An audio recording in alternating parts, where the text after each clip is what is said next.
Hey everyone, Drew here, and yeah, I do know this video was out about 2 days before Ghost of Tsushima releases. I just want to have this video on record because I really am anticipating this game, and I think it's going to be one of the best games of the year. If I do these in the future, I imagine for like Cyberpunk and Watch Dogs, I'm definitely going to be posting those probably a month before those games come out. Anyway, if you're like me, then you're very excited for Ghost of Tsushima. Made by Sucker Punch Productions, responsible for the Sly Cooper and Infamous franchises, so we're in safe hands. Tsushima looks like to be one of the most beautiful video games I have ever seen and really pushes the PS4 the same way The Last of Us 2 does, as we're heading towards the end of this console generation. The majority of the information given to us about this game was through the Sony State of Play, as you're seeing on screen now, and was released a few months back, in which we learned throughout the story of the Mongolian invasion of 1274, the main character Jin Sakai will be torn between the sides of an honorable samurai and a dishonorable ninja. With these two types of gameplay, this game will have huge replayability and something for everyone, whether that's the ability to relive old samurai movies with a black and white Kurosawa mode, as well as a Japanese voice track having English subtitles, or that very coveted Assassin's Creed Japan we've all wanted for years now at this point. And if this game is successful, we will get that Assassin's Creed Japan within 5 years, as well as samurai and ninja games will explode. When I'm waiting for a video game to be released, I watch movies surrounding the genre of the game to get myself into that universe and at the same time have a better understanding of what inspired the game. For Tsushima, it's clearly old-fashioned samurai and ninja movies between the span of like the 50s and the 90s, so I set out to find those movies, and wow, both genres are very broad and it can be very confusing at first what you should watch. So that's why I made this video, to help other people discover for themselves what they should watch, as I love both of these genres and I want other people to experience that. For the movies, I'll give you a quick summary, and I don't want to reveal too much about the plot, and a tiny bit about my explanation as to why I think these movies deserve your attention. If I was to talk any more about them, I would be here all year, and trust me, I'd be glad to, as I thoroughly enjoy all of these movies on both lists, but sadly, I don't have all the time in the world. I don't feel as if I have to explain what ninjas and samurais are, because they are really famous, ninjas especially so, but I just want to give you just a quick summary of how each genre practically is. For ninja movies, it's very fast, very action heavy, less plot focused, and generally of a lesser quality and like not as well filmed. Ninja movies don't really have that face of like ninjas, in my opinion, as like Kurosawa for samurai movies. For samurai movies, it is very much high production, high quality, great acting, but seem to be less action focused and very long. Like 47 Ronin, a really good samurai film, is like 3.5 hours. So ninja films are very palatable and very quick, whereas if you want to sit down and watch a film, you should probably go for a samurai. Now, with that long intro out of the way, let's go and start with the ninja movies. And in the 4th spot is Mortal Kombat / Teenage Mutant Ninja Turtles. Now, why did I put 2 franchises instead of one individual movie on a list trying to tell you about movies you should watch? I don't know. It's because Mortal Kombat and Teenage Mutant Ninja Turtles, in my opinion, are the reasons why ninjas are so popular in Western culture. For the movies, I would recommend both Mortal Kombat 1995 and Teenage Mutant Ninja Turtles 1990, not that Michael Bay crap, because they are great jumping off points to get introduced into the world of ninjas, and each have the most recognizable ninjas in the entire world, like the Turtles or Sub-Zero and Scorpion. And because most people watching this know those franchises, as they are still going very strong today. Afterwards, you should jump into more focused and niche ninja movies that are on this list, but these should really be your jumping off point. Also, shout out to Batman Ninja. Yeah, I've got 3 movies in the 4th spot. These lists are very wrecked. And anyone who tells me they do not start dancing after that Mortal Kombat theme is fucking lying to me. I'm fucking dancing right now. You're all lying to me. Coming in 3rd is Shinobi no Mono in 1962, otherwise known to a Western audience as Ninja, Band of Assassins. This movie is as important to ninjas in modern culture as Seven Samurai is to samurais, which means it's instrumental, as this movie inspired Roald Dahl to write ninjas into You Only Live Twice. By the way, did anyone know Roald Dahl wrote a James Bond movie? Man, we live in the weirdest timeline. But however, unlike modern depictions of ninjas, ninjas in this film are portrayed as real people with complex lives and not untouchable superheroes as they are today. The plot is a warlord is trying to conquer all of Japan, and a ninja who has lost all his honor has to reclaim it by defeating him and in turn saving Japan. Yes, the plot is convoluted, but this movie is totally worth your time to watch. This is the movie that started the craze for ninjas and inspired everything on this list. What is interesting when watching this is just how different they've become over time, as, for example, nowadays, ninjas wear outfits 24 hours a day and in broad daylight, whereas in this, they only wear them at night, and for, obviously, stealth. That's just one example. I could talk about this movie forever, and I imagine I will make a later video on it, but for now, we must move on. Go and watch it, it's great. Number 2 is a much smaller film than majority of this on this list. It is Ninja in the Dragon's Den, 1982. But man, I love this movie. I discovered it on the Wu-Tang Collection on YouTube a while back, and it was my first introduction into these older ninja movies. Go and check out that channel. It's so many good kung fu, ninja, and samurai movies over there. Link in description. But anyway, this movie is about a kung fu master trying to protect his grandfather from a ninja trying to assassinate him because of his past. This movie is just so much fun, and thankfully does not take itself too seriously, as the plot is kind of ridiculous, especially towards the end. But it's really funny, and not in that 80s kind of so bad it's funny, but like, it's really funny. The action is creative, and like, there's a fight scene where they fight on stilts. I never knew I needed that until I saw it. The main battle between the two are constantly fun, because it's just two unstoppable masters of their craft battling one another, and you don't know, it leaves you guessing on who's going to win. It is so intense.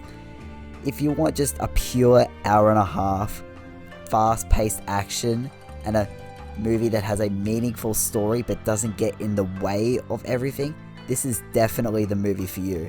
It is amazing. And in the number 1 spot is the Ninja Trilogy. Yep, in the number 1 spot I now have 3 movies, which means that in a top 4 list I have 7 movies. Yep. Oh, man, it's so bad.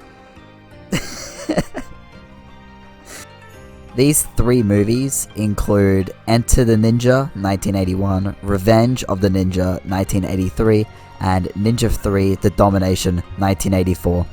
These 3 movies aren't a connected trilogy, more a spiritual trilogy, so feasibly you could watch them in any order, with the only connected thread between the 3 is that each feature Shio Kurusuke, who plays a different character each time. Alright, I'm going to try and run through these 3 really quick.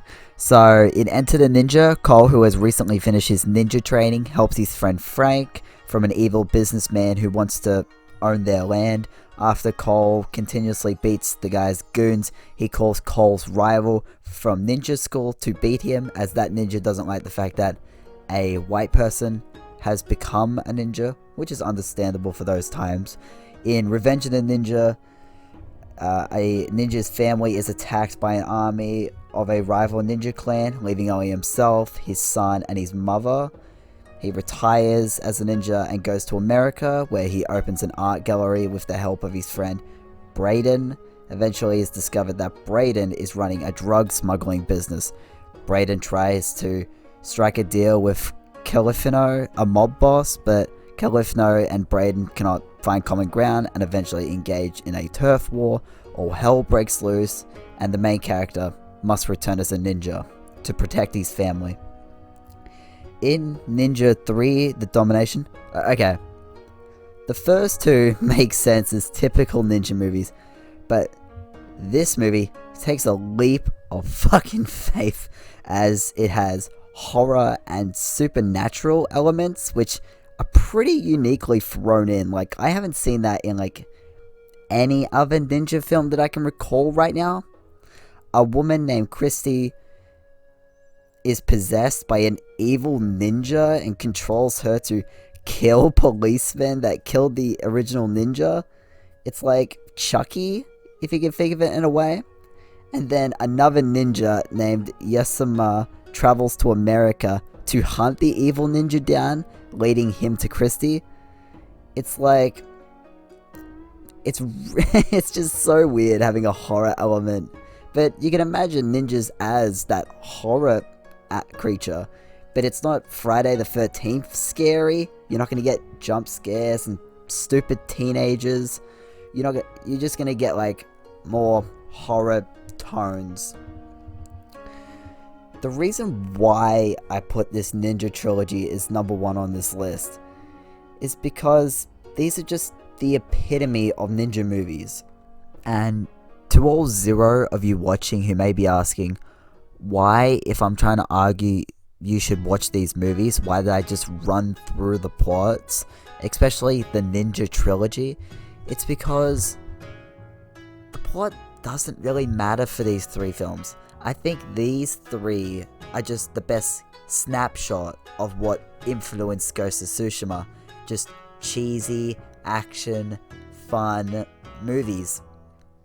So I don't really have more of a point other than just saying, I think these are the best examples of ninja movies. And yes, they are a baseline, but then you get that third movie like Ninja 3, which kind of like deviates into horror, because with ninjas there is a lot of subgenres within it.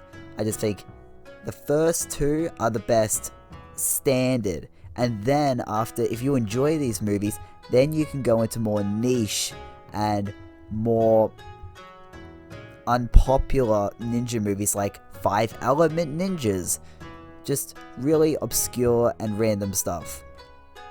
So, to give a summary of the list, number 4, TMNT and Mortal Kombat. Both I think are truly the best introduction and a small taste of ninjas. Number 3, Shinobi no Mono, the grandfather of ninja movies, and that's why it deserves your attention. Number 2, probably my personal favorite ninja movie of all time because I saw it when I was younger, Ninja in the Dragon's Den. And finally, number 1, the Ninja Trilogy, what I think is the best summary of what ninja movies were and what ninja movies are, and then afterwards, then you can deviate and go into more niche and smaller ninja films. Now that ninja movies are finished, let's move on to my favorite, the Samurai, and it's how I'll be playing my first playthrough of Ghost of Tsushima. If you're going to talk about samurai movies, however, you have to talk about one of the greatest film directors ever, Akira Kurosawa, and his films put samurais on the map, a face of a genre that ninjas simply do not have. Kurosawa is so important to the conversation that the black and white mode in this game is called Kurosawa mode, or I think it is. In my canon it is. And if he didn't make those movies, this game wouldn't exist, period. And many other things wouldn't just be the same, as he inspired so many artists. I'm not saying if he didn't exist, bread would taste different.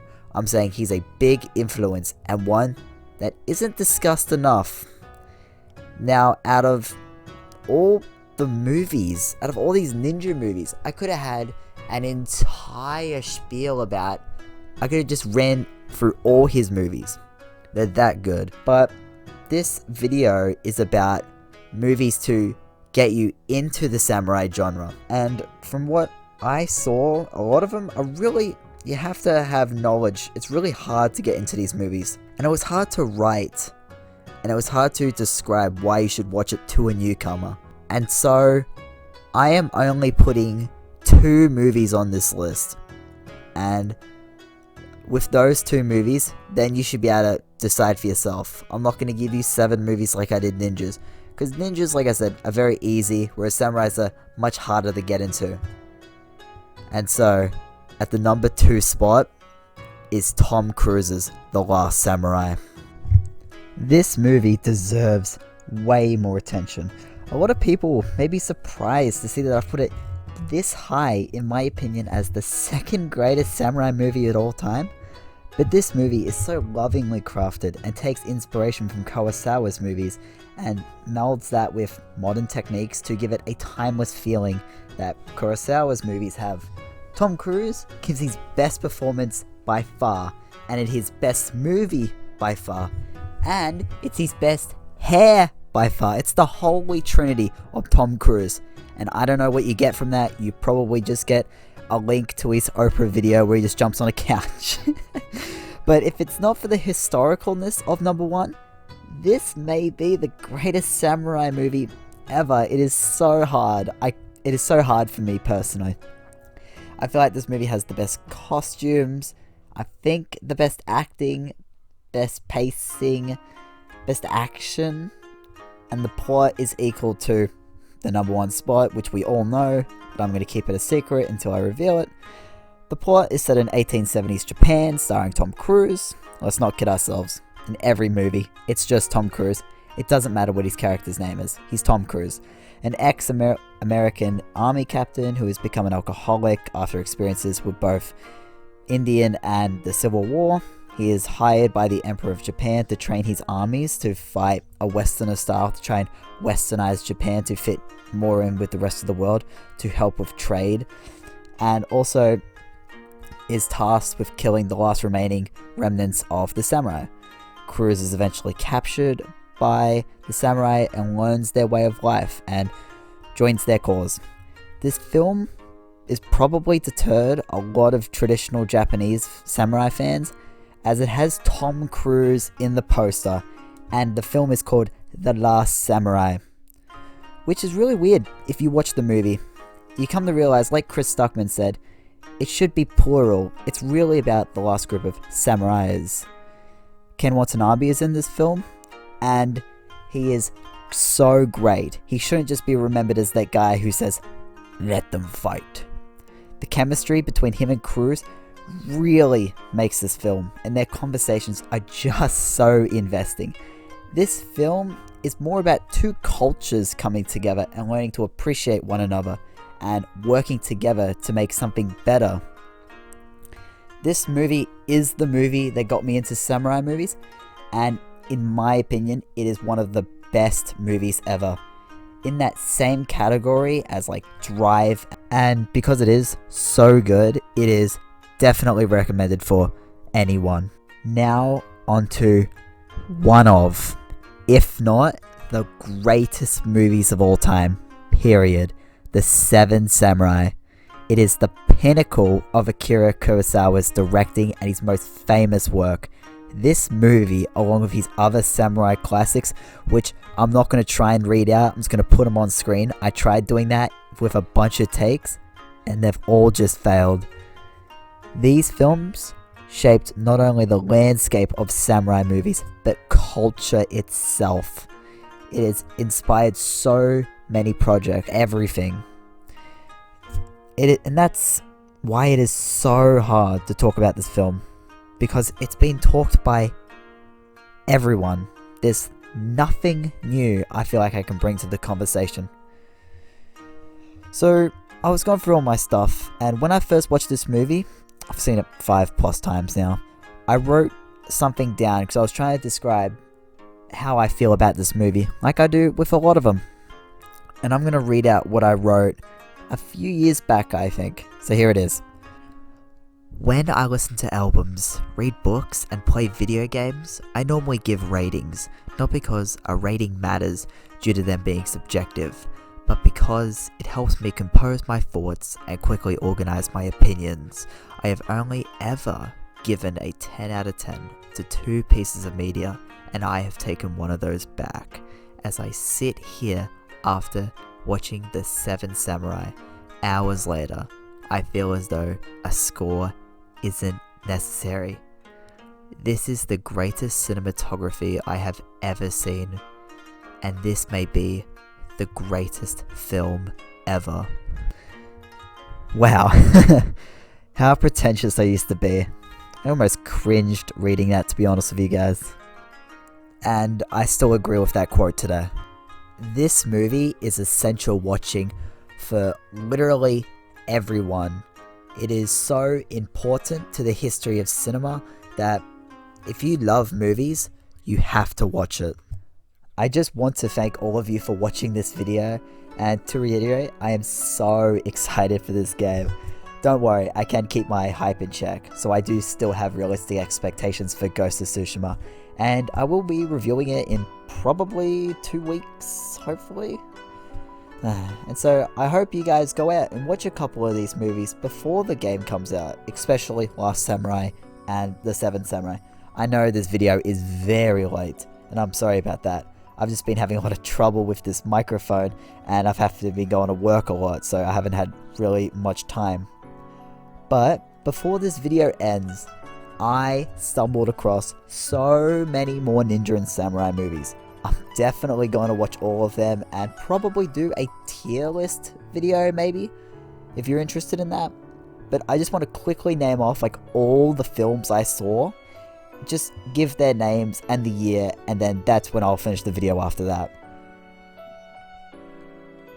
And yes, I am absolutely going to slaughter all of these names, but I still feel as though it's necessary. So for ninjas, Shaolin Challengers Ninja, 1978, The Octagon, 1980, 5 Element Ninjas, 1982, Duel to the Death, 1983, The Ninja Mission, 1984, Ninja Terminator, 1985, Pray for Death, 1985, The Dagger of Kamu, 1985, American Ninja, 1985, Mirai Ninja, aka Cyber Ninja, 1988, Diamond Ninja Force, 1988, Ninja Scroll, 1993, Azumi, 2003, Izzo, 2004, Shinobi Heart on the Blade, 2005, Ninja, 2009, Goman, 2009, Ninja Assassin, 2009. It's the best film! Oh, don't watch it, it sucks. And finally, Ninja Shadow of a Tear, 2013. Elephant Samurai, it is Tales of Yugetsu, 1953, Samurai 1, 1954, Samurai 2, 1955, Samurai 3, 1956, The 47 Ronin, 1962, Samurai Assassin, 1965, The Sword of Doom, 1966, Samurai Rebellion, 1967, Red Sun, 1971, Lady Snowblood, 1973, Shogun Samurai, 1978, Shogun Assassin, 1980, Shogun Shadow, 1989, Ghost Dog, The Way of the Samurai, 1999, The Twilight Samurai, 2002, When the Last Sword is Drawn, 2002, Sogochi, 2003, 13 Assassins, 2010, and Blade of the Immortal, 2017. Definitely watch 13 Assassins in that list, guys. Both the 2010 version and definitely the 1963 film. Finally, one last time, thank you so much for watching this video. Drew out.